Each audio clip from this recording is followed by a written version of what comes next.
En mémoire de Sébastien Courtois et un hommage au métier d'avocat par la présidente, suivi d'un moment de silence. Voilà comment a débuté l'audience de ce matin. Elle n'aura pas duré longtemps.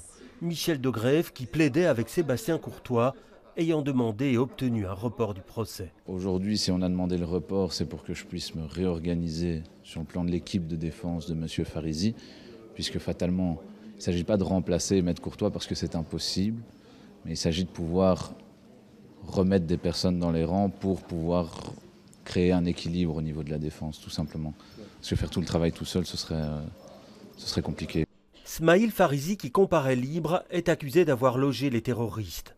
Sans Sébastien Courtois, flamboyant plaideur et maître des effets de manche, Michel Degrève reprend le premier rôle dans des conditions difficiles.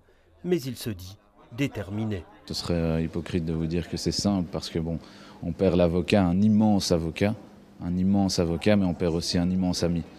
Donc évidemment c'est difficile, mais c'est dans les moments difficiles qu'il faut savoir se lever. Nous avions avec Maître Courtois une relation très fusionnelle qui faisait qu'on a pu travailler le dossier jusque dans ses tréfonds, tous les deux ensemble. Donc la connaissance du dossier elle est présente et elle nous permettra d'obtenir, je l'espère en tout cas, le résultat qu'on désirait obtenir dans ce dossier, effectivement, qui est l'acquittement.